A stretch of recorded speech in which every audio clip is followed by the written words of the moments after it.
Welcome to the Knowledge Entrepreneurs Show, where we celebrate the innovators driving change in the education industry. At Edison OS, we've worked with over 500 knowledge entrepreneurs to turn their edtech ideas into profitable businesses. Hi, Amrita. Good evening. Welcome to the Knowledge Entrepreneur Show. Thank you so much for taking time out for this. Thank you for hosting me on your show. How are you? My pleasure. Thank you. I am very well. How are you? Very good. Thank you. We are for the first time. I'm seeing the guest also wear the same color shirt as mine. At least it looks like that. Yes, Great. it's light blue. Yeah. Okay. So Amrita, I know that you wear a lot of hats. You do multiple stuff. But the reason you're here today, I thought probably you should come and talk on this podcast is because you teach something that, I mean, a lot of people teach, but I've not had a guest before you that teaches what you teach. So do you want to probably share with our audience what you teach and what are the things you do as an introduction? Sure. So I'll begin with my name. I'm Amrita Shankar. I have been into multiple modalities, but my favorite one is, of course, tarot cards. This journey started in 2013, but actually, it started much before that.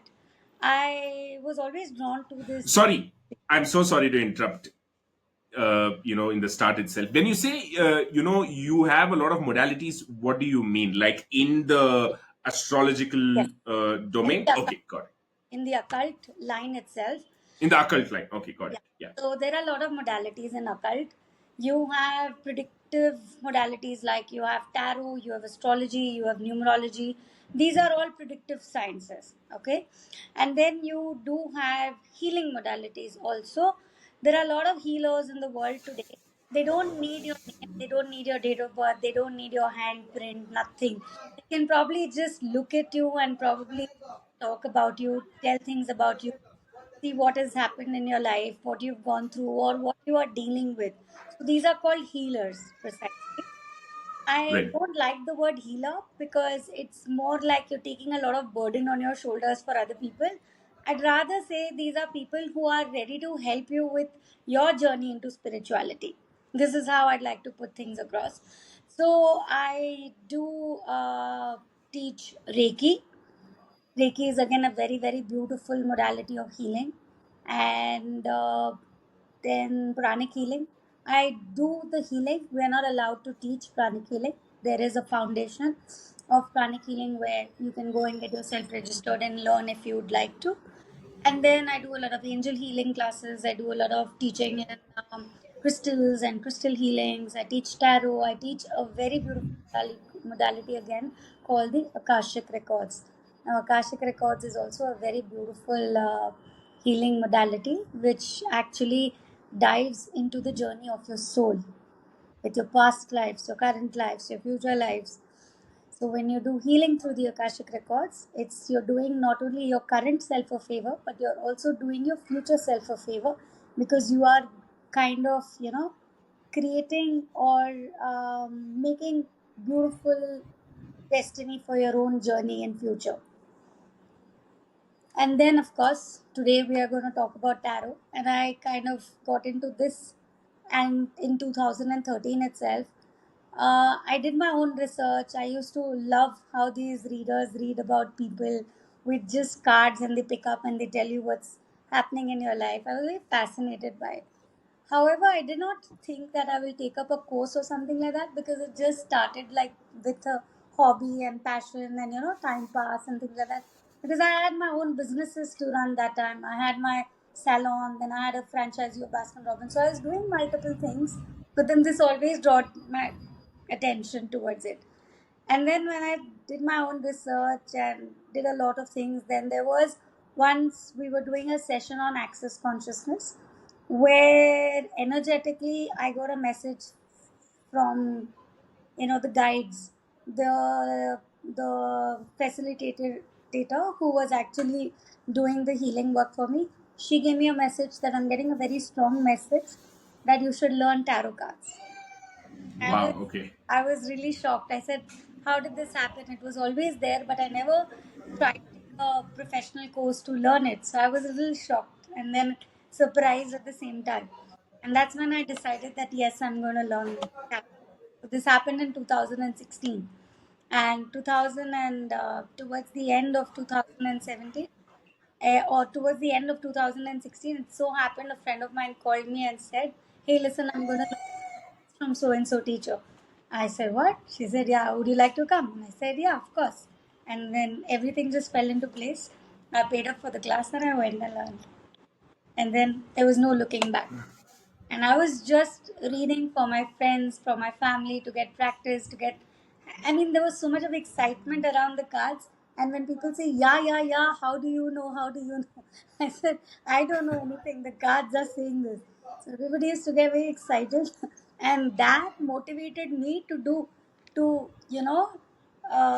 into it even more deeper, deeper, and deeper. And then comes the big day, which we all were stuck at homes with COVID and no one had anything else to do. And that's when I explored this even more and I took it up professionally. I wasn't even actually taking it up professionally. I just thought, let me do help people, things like that. So I just put up my Facebook post that I'm giving free readings. I was surprised so many people kind of signed up and started pouring with their questions and stuff like that. Then I started giving them, the first question was free, and if they really liked my work, and then they could always take a paid reading or a session. So, tarot or any kind of energy work, it's always advisable and recommended that you always take an energy exchange.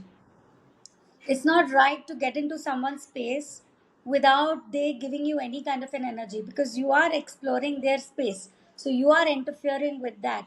So it's always better to get paid for what you do. Apart from that, I have noticed there are many people who pay you after the session, and for some reason it just doesn't work for them. I don't know why. I This is my personal experience. So what I said is, no, you pay me before the session. And they would like, why should I pay you before the session? I said, no, that's the way I work. So I would like it if you pay me before the session. And then the entire trend started of paying before the session. And I can't believe the readings from 60% jumped to 100% accuracy. I know no one says 100%, but I've had people who've come and said it's exactly the way you said. So I understood the intuition why I was getting to do that was because when you give money or when you're giving anything to anybody, your heart chakra opens. So when your heart chakra opens, you are now ready to receive the information. Not only me as a tarot reader, but you as a client are also willing to receive the information. So when you are ready to receive the information, you will get accurate information. But then when you don't pay, you're going into a thing that, dekhte hain how it goes. Let's see what she says. You're coming from a judgment. When you're coming from a judgment, your own judgment blocks your readings. So I would recommend anybody watching your show, whenever you're doing a reading, be it astrology, be it tarot, be it numerology, or any healing also, make sure you first pay and then get it done. You will see the results even more better than you expect. Wow. Okay, that is a new bit of information for me. Duly noted. Okay, but yeah, it makes sense. Logically, when you see, when you pay, that kind of implies that you've put the trust on them, and you hope everything is you're more optimistic and you're not judgmental. But when yeah, maybe as you said, some people who come for the first time, they might think, okay, let me try and see what it is and stuff like that. And I've noticed this kind of an attitude, not in any energy work that happens. And the people who are experts in energy working, they say this also. People always come with a testing mentality, and then from there it transforms and stuff like that. See, that has to be there because it you as a tarot reader, you also have certain responsibility towards building. So if I do a lot of tarot readings on Instagram, on Facebook, live readings, give a lot of free reading on the my channels also. And once you have taken the reading, and if you have resonated with me, only then you are going to come to me. Otherwise, you won't come to me. It's like that, right? So Got it's it. not that tarot readers don't give free readings, they do. There are many tarot readers who have Insta live sessions, and they do give their free readings. This is only for you to test them, to understand. Every tarot reader will have a different method of reading the same card, but you have to understand which is the tarot reader which is matching your vibes. I wouldn't Right. say that there is any tarot reader which is right or wrong, because tarot is not only the knowledge which you learn or the knowledge which you have gained through books, etc. It's your own experience. It's your own way of predicting the card. Plus, you develop so many case studies. During your case studies, there'll be so many cards which will have a different vibration, different energy. And it all depends on your intuition, how you are interpreting the card for the client at that time. The same card could mean something else for you, and the same card could mean something else for me. So, now this also depends on who is the tarot reader meant for you. You Right. have to have a vibe with the tarot reader, right? So I mean, people do have this habit of going to multiple tarot readers, which is fine, which is totally fine. But once you have found your person, then stick to that person. Or maybe Right. two, three people, then you stick to those two, three people. But don't go around just because you got a negative reply or a negative information which you were not expecting from one tarot reader, jumping to others and others and others just to fulfill your desires doesn't work that way. Yeah. You mean to say you jumping till you hear what you want to hear? Correct. Yes, That's there are people like, the other tarot reader didn't say this. She said this will happen. If you already got a message from the universe, and if you already got such a positive message from the universe, you should have trusted that message. Now what you right. have done to yourself is you've jumped to another. Now you've interfered with that energy in the universe. So what you have done, you yourself are about to manifest for you in your life. So you have created a mess for your own self. So that you're completely going to be confused, and then no one can help you. Leave it for some time. Leave that question alone for 2, 3 months. Now, since you've done the damage, you've done the damage. Now leave it. Work on yourself. Heal yourself. Work on yourself. Again, fix yourself with one question and ask the reader. And see what you get. Wait for it to. Right. If Got you it. Got get it. a negative answer, so in tarot, it's a very beautiful thing. And if you get a negative answer, that does not mean that will also happen. You do understand that if there's something showing negative for you, you have to work on your inner thought process. You can change the outcome. Exactly. Yes. I mean, as a as a tarot consumer, or any energy work consumer, it's beyond the discussion about believing and all that. The way I look at it is, it's extra information, it's extra guiding force. At the end of the day, it's your choice as to what you want to do with it. And rather than blindly doing something, maybe you have that extra information and maybe make an informed decision. So the way I have looked at negative readings or negative information is, okay, at least I know now. Then maybe now I'm that aware, I know what to expect, and maybe be a little careful. That's how I've seen. And it's not like that's exactly what's going to happen. Yes. As you said, you probably have it in your hands to work on the outcome. Instead of asking, will this happen, or what will happen, or how, and what is this consequences about this particular subject, you rather ask, okay, how can I make this work? Right. It's literally like you just, now there is AI tools like Chat GPT and all that. You must have heard of it. And one of the most important things is it's a tool, right? But unless you know to ask the right questions, you can't make the best use of it. That's exactly what hit me now. So, to all the people who like taking a tarot reading session and all that, the question is, this is something that's happening. How to make it work, rather than asking, okay, thank you for that. I It's want literally a prompt I engine. want this to happen.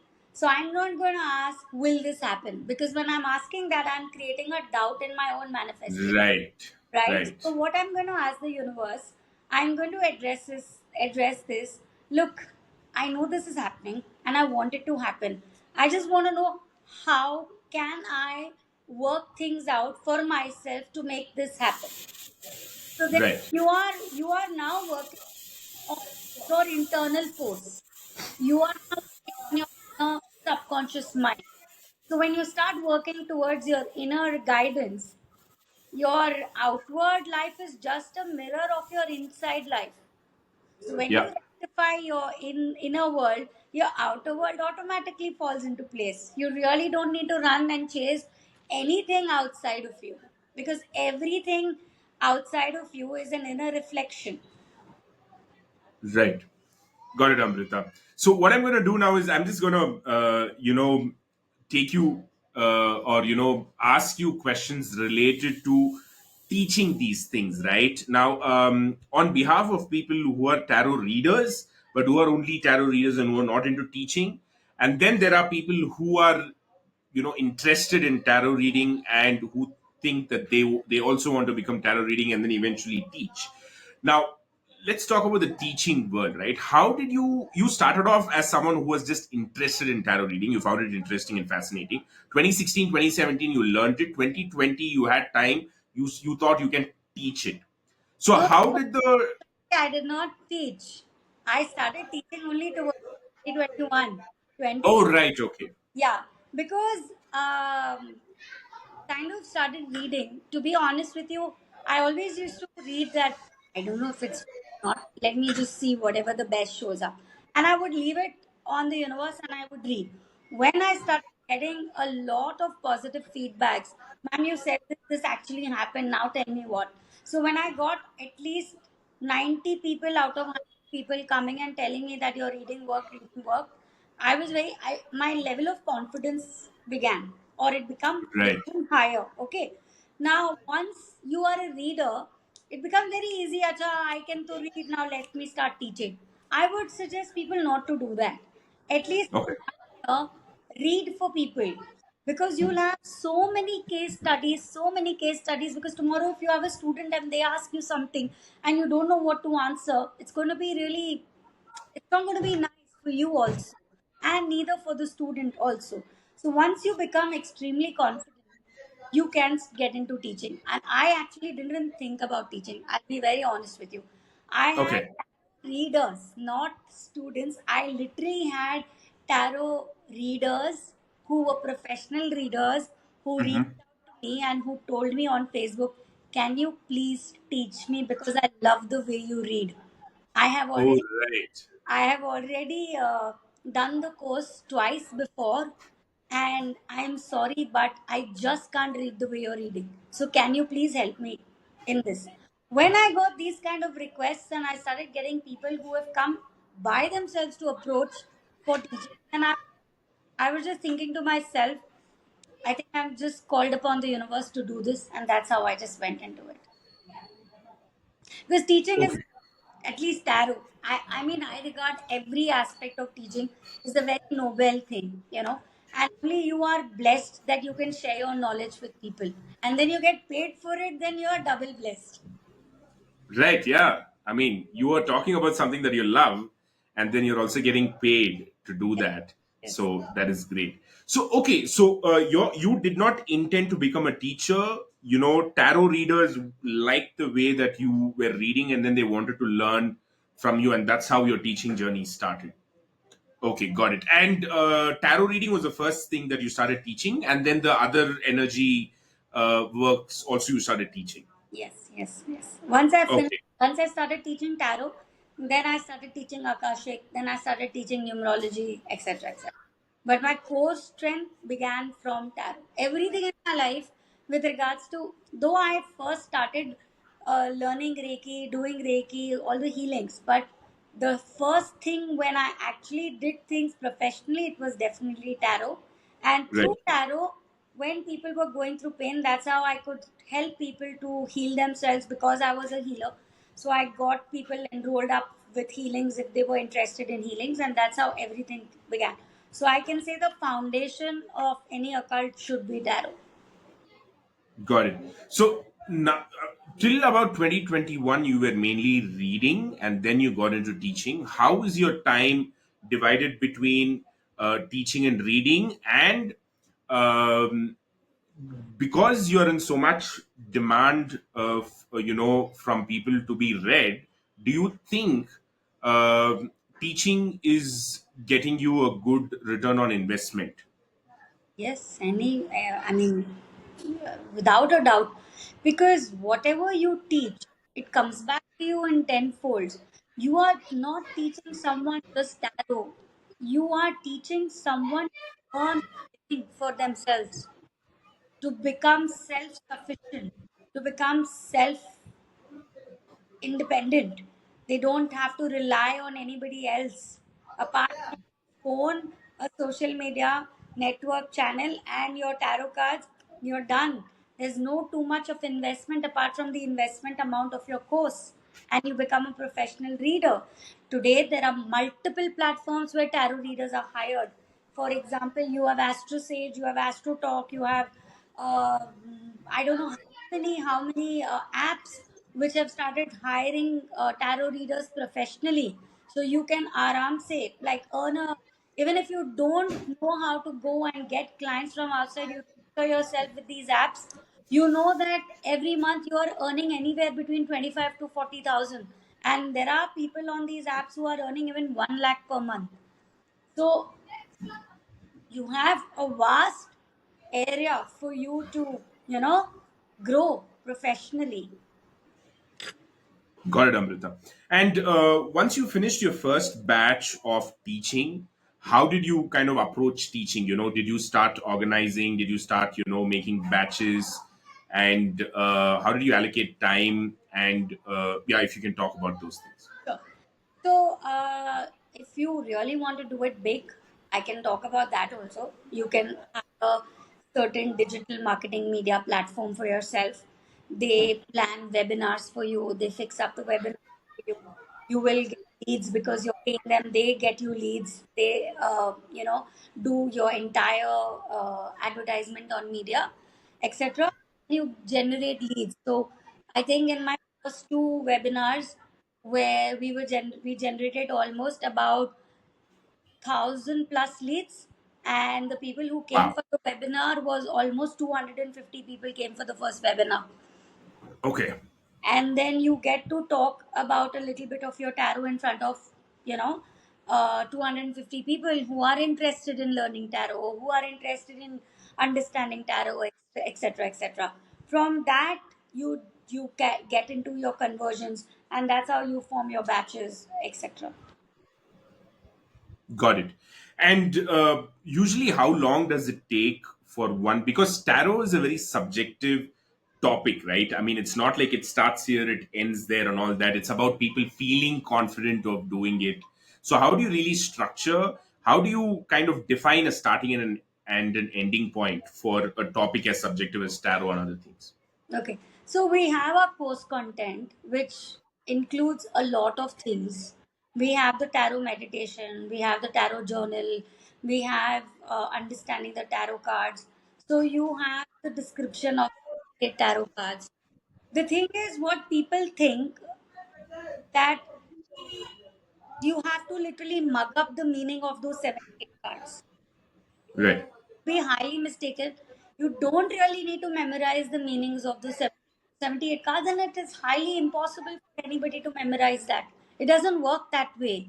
You have to connect to the card's story. Each card has a picture, and the picture has so many things inside of it. How you connecting to the cards and how you are creating your story. It's like a movie maker, right? You see something and it's like a source of inspiration for you, and you create an entire story out of that. Now, that story slowly develops your intuition. That's how you get the energy. You just cannot actually memorize the cards. So This is what I teach in my classes. When we talk about a card, we take a card, we see the card, you do read the book meaning, but if you have to only read the book meaning, then you don't need a teacher. You need Right. a teacher because she can probably, inspire you to add skills to your storytelling skill set. Like how, what, you have to start asking questions to that particular card in your meditation, right? Once you probably get the hang, the cards start speaking to you. Right. They actually start speaking to you. And when I have a client in front of me, I have picked up the card, I am so associated and connected to my card. Maybe the card's meaning is something else in the book, but because this client has come to me, my card is actually telling me a different story, and I'm going to Right. trust my card at the time, and I'm going to tell you that story. And that is the art of learning tarot through a teacher. No matter how many ever classes I have, sometimes I have a batch of just one student. Sometimes I can Right. have 10 students. I never give any student any video, audio recorded thing. Okay, you read this, you get to know what it is, and then you understand. No, it's Right. not like that. Whatever said and done, each student is different. I teach each student in a way they are willing to receive my teachings. So we cover that. So 2 hours a day for 5 days a week, we cover the entire concept of tarot cards. But then Okay. that's not where the course ends. The theory course ends over there. After Right. that, I do have my students on my WhatsApp group connected to me all the time, and we do 1 month of practice. Right. To practice, call in all the other students to join the class, ask questions to the new student. Right. Then they share their feedback with the student there itself. And if the student is feeling stuck how to read, then I will be there. So I will also guide and help by asking certain questions to the student, so she understands or he understands and then learns how to answer. Got it, Amrita. Amrita, from a student's perspective, interested people who want to learn tarot and all that, what would you say that they need to watch out for when choosing a guru or a teacher? One is, first take a reading from your guru or a teacher. Okay. Okay. If you feel that what your teacher is telling you, is it resonating with you or not, and the way she's saying it, are you able to feel nice about it? After the reading, has she made you feel good, or she's made you feel even more chaotic in your head? Right. Right? Go with that energy. Got it. And what about teachers? As a teacher, what are the, difficulties or unexpected situations you face with students? Do you sometimes have situations, oh, shouldn't have really encouraged this student? Or, do you have such situations? How do you deal with them? I love such students because they Okay. challenge me and my teaching abilities and capabilities. I love students which are very difficult. I love students who ask me too many questions. I love students who don't understand anything after the 5 day class is also over. It makes Right. me feel, oh my God, what did I do? Why did I understand the student was expecting something else and wanting something else? And I start looking for answers within myself instead of blaming the student. Right. Initially, I used to get angry, but then when I started getting angry, then I said, I don't think I'm fit to be in this line. Because you don't have a right to get angry on your student. You have to blame yourself. If your student is not understanding your language, that means you have to upgrade your skills. That skills could be your patience also. That skills Right. be understanding that this student needs a little more patience to be dealt with, or this student needs a little more nurturing and caring energies to tackle with. Got it, Amrita. Between your reading and teaching, what is the split like in terms of, let's say, revenue? Is it 50-50 split, or are you more towards reading and less towards teaching? See, teaching definitely involves a lot of marketing. And frankly speaking, you have to pay so much for marketing, right? So sometimes I feel reading becomes easier for me for revenue. Right. I would say 60 to 70% in my reading and Right. 30% in my teaching. If I'm going to get full fledged into teaching and then I leave reading, because I can't leave reading, I love reading. Right. I Right. can't. I mean, that's where I grow as a person, Right. right? So sometimes it does go to 40% teaching. And during COVID times, to be honest with you, my teaching was 80% and reading was 20%, because there were a lot of people who wanted to learn. There were a lot of people who Right. were sitting at home and did not have too much of work to do, and there were a lot of people who wanted to learn. But after life went back to normal, then people wanted to go back to their own respective jobs and work on their aspects and things like that. So the teachings did come down. It came down to about, say, 30 to 40%. Right. Yeah, but the readings have always increased. Everybody wants to know what's happening for them in life. Yeah, exactly. And what percentage of learners actually kind of, go on to, you know, start reading and, contribute to the community? Very, very, very less. You'll be surprised. Right. They join in with so much of enthusiasm and so much of energy and the zeal and all of that. But when they want to become professional readers, they go back to their old paying jobs.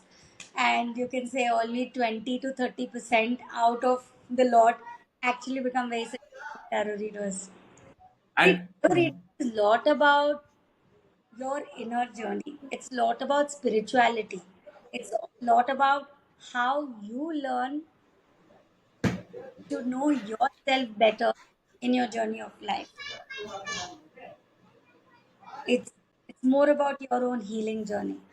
So how many people are actually willing to see their dark side, their shadow side? How many people are actually willing to go through that pain? It's not easy. It's about, so when you don't want to look at that part, you'll just go back into your 9 to 5 or 9 to 6 jobs and things like okay, but why do you say that, when you're reading for others, why do you say that, they have to go through one cycle of, their own journey, and then, they'll have to touch upon all the uncomfortable parts? Where does that come from? I'm not that. getting See, it. a tarot reader has to be so spiritually inclined for her intuitions to be accessed. Okay. How do you access your intuition? So much of your own divine knowledge about your own self, your higher self, your own understanding, your own knowing. Otherwise, their readings are very surface level readings. They may they may do good initially, but later on their predictions can just go haywire. Like I said, because predictions are not about what will happen, what will not happen. Prediction is always about guiding the person who is going through that what exactly they have to work on themselves. Now, when I only don't know, I haven't only worked on myself. If I come and tell you that you have to work on your dark side, when I'm really not aware of my own shadow side, what will I preach you? What will I tell you? Right. Because tarot is a lot about counseling also, giving the right kind of guidance also. There are so many people who come to you for guidance, right? If you aren't experienced, if you aren't in alignment with your own soul, how are you going to guide somebody else's soul? Got it, Amrita. I was going to come to that question next. Tarot reading, from what I've seen and experienced, it's not just about what the cards say, because there's a lot of other psychological stuff which seems very logical, that I've heard. So, for someone like you to be equipped, even psychologically, be it, the words that you use, the vocabulary, the kind of knowledge, and all that. So, where did that knowledge come from? Did you pick it up because you wanted to become a tarot reader, or were you doing some sort of course in psychology or something? See, I frankly speaking didn't do any course in psychology or something like that. But when you get into healings, you learn a lot about the pain, about why a particular thing is showing up in your life, why are you facing so many problems, etc., etc. So it all depends on how difficult your personal journey has been in life. I'm not saying that you really have to go through so much of pain, and all of us do have to go through so much of pain to evolve. It's not about going through pain. You can evolve with happiness and love, but you also have to understand your own self. So Right. knowing yourself better, no matter it comes to you through pain, through love, through peace, however it comes to you, but you have to know yourself better to guide somebody else in your life. So whatever words came into my journey of spirituality, that's because when I was going through whatever I went through in my past, I never got questions, I never got answers to all my questions. And I was wondering, why am I facing all this? I mean, to give you an example, like I lost my mom when I was 5. And till date, I didn't know why I had to lose my mother, why I had to live a life without a mother. What was the reason? Everybody would give you, that much her life was, this, that, all that drama. You don't want to know that. As an adult, you will understand that. But here, the quest was not coming from the 40-year-old adult Amrita. It was coming from the 5-year-old Amrita who didn't know why she lost her mother. And she was just not been able to get convinced by anybody telling her anything in life. That didn't really matter. So, yes, my questions began from that age itself, to be very honest with you. Right. Got it. Amrita, you spoke about a lot of other energy works apart from tarot, right? I mean, you spoke about Akashic records, you spoke about a lot of other things which I don't recollect. If you can touch upon those, and uh, how are they different from each other, and how should people kind of choose, be it as a practitioner or as a consumer, what is for what? Okay.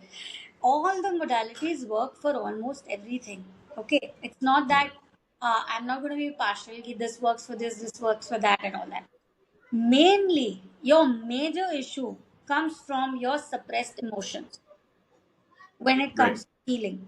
In fact, you'll be surprised that your physical pain, your physical ailments, your chronic diseases, they are all caused by your emotional chaos, which you haven't addressed and have been suppressing it over the years. Okay. And that's how they manifest into your physical body, right? So if anybody is going through minor ailments, minor health issues, minor things like that, I always recommend them Reiki. Sometimes we still go through the level of major issues also gets sorted with Reiki.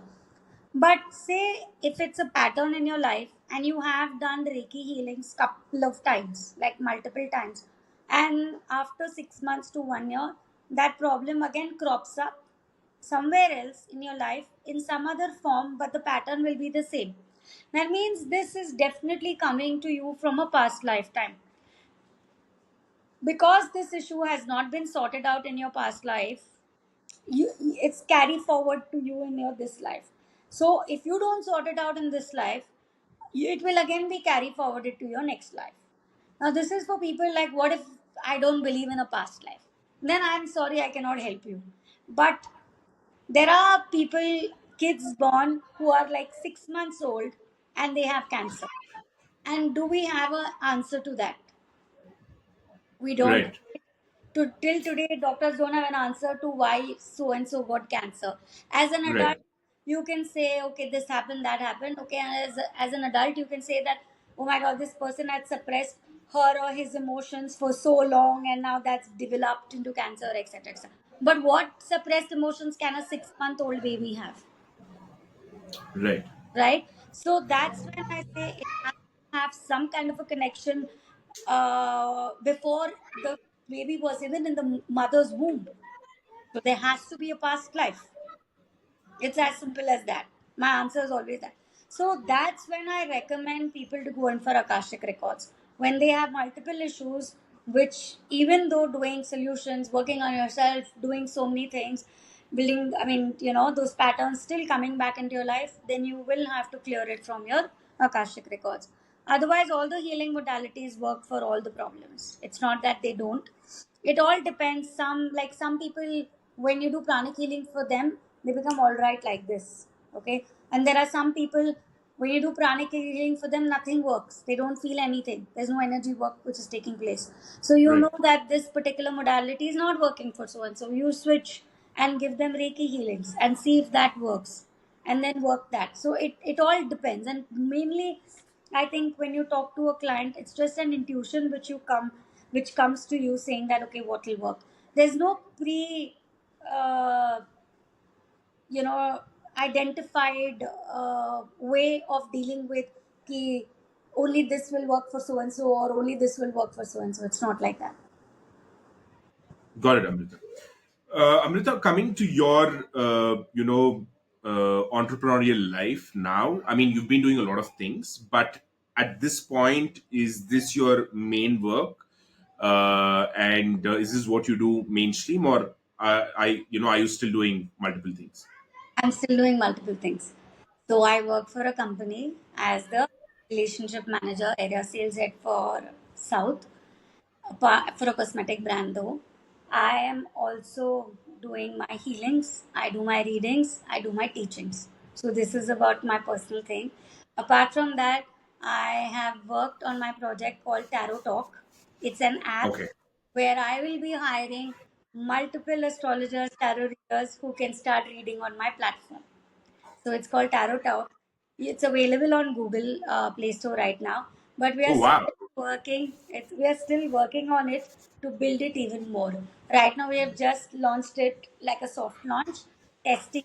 How everything is going on in the app. If there are any glitches, not any glitches. So maybe after a couple of months, we will start our digital marketing, etc., etc. And the hiring process is to anyway started. Wow. Amita, now I'm like, okay, this is the most important thing. And, there is a can of worms that's just opened. So, when you have gone to a stage where, you've built an app called as Tarot Talk, and from what I've seen, also, you seem to be quite in demand. Why are you still holding on to a job? Have you read some tarot for yourself and you think it's better to have a job? I mean, on a lighter note, but seriously, how come you haven't gone full time entrepreneur yet? I was during COVID times, and I had, though I was doing so many things, but I still had a lot of time for myself. And sometimes what happens, what I noticed was when you are only dependent on one modality, you become very money minded, because you have a family to run. After all, you have Right. responsibilities towards your family. It's not that I really needed that job or something like that, but it came to me at the right time, because sometimes the business was doing very well and some months the business was going low. At that time there was a lot of tension and stress build up. I had my own responsibilities, financial responsibilities towards my family. At that particular time, when the job came in and I took it, and it contributed so much to my life that when I started the job, my business also became double. Right. But however, I was very lucky because I think I'm blessed with so many healings. So my time management skills have become awesome. So I know how to manage my time. So from 11 to 5, I will do my work. And after 5 to night, 12:30, 1 o'clock, I'll do my readings, I'll do my teachings, and I'll do my healings. So everything can fall into place. So nothing is getting disturbed anywhere. Wow. Okay. And another question. So, can a tarot reader read for themselves? Yes, they can. You have to be very, very detached to yourself. Like you have to put in your mind, you have to visualize yourself as a person sitting opposite of you. It all depends on how strong your visualization power is. I do that. I have a teddy bear and I keep my teddy bear in front of me and I give it my name. Luckily, I'm blessed. I have Right. two names. Luckily, I am blessed. I have two names. So I give my childhood name to them, to my inner child is what I call it. Pooja, and then I'm Amrita and I'm reading for Pooja, and becomes easier. But if I have to simply read for myself, I'll get confused. Okay, got it, Amrita. And just a couple more questions. One is about the Tarot Talk app that you said. So, how did you kind of get that idea to have more people on your platform? Was it a collaboration with an investor, or is it your own initiative? How did that happen? So I cannot mention names, but this person was my college friend, and we were talking about. He loved my work on Instagram and stuff like that, and I said. So he asked me, "So what's your vision?" I said, "I want to give the world as good tarot readers as possible. I want people to understand the true sense of reader, not to blame them, because in my past, whenever I would go to astrologers, they would always create this therapy of fear. Put fear into someone, they'll never leave you, they'll always become dependent on you, and they'll always come back to you. And I wanted to break that. And my main intention to create Tarot Talk was to give the world people who are there to help and empower people, not to create fear into the lives of people. Now, me single handedly, how many people can I teach? How many people can I reach? But Right, if I right. have even 1,000 astrologers under my platform, and if I can just tell them what my mission is, and if they all align with my mission, these 1,000 can reach out to 10,000 more, and those 10,000 can reach out to 10 lakhs, and that's how it will come. So that's where the idea came from. There are Got apps it, like got it, Amrita. in the market. I will not take the credit saying that it's my innovative idea, etc., etc. No, I will not take that. Yes, there are apps, but for me, my USP was different. My thing was, okay, we all love money. If we don't love money, we can't live on earth, right? We all have to Yeah, love money, right? But at least when you are making money in the form of empowering people and helping people, you can sleep so well at night. You feel so good about yourself. Yes, your dark side gets a little bit of ego boost. So what if it does? I don't really care. It's okay. I want to be a nice person in my heart for myself. So what? If it's even boosting my ego, let it. At least it's not boosting my negative ego. I'm not doing any harm to anyone. absolutely. So, my question is for aspiring energy workers, it could be any modality, right? Tarot reading or anything for that matter. Uh, for those who are, still figuring out where to start from, how to get their first clients and all that, if you have to give them a very simple best practice or a blueprint to follow so that, do so and so for 3 months, you'll get this. Do so and so for so many days, you'll get this. What can you share with them? First thing is offer free readings. Right. Offer free, make an Insta account or a Facebook page, okay? Or probably I used to read tarot for people in Clubhouse also, and I got a lot of clients from Clubhouse also.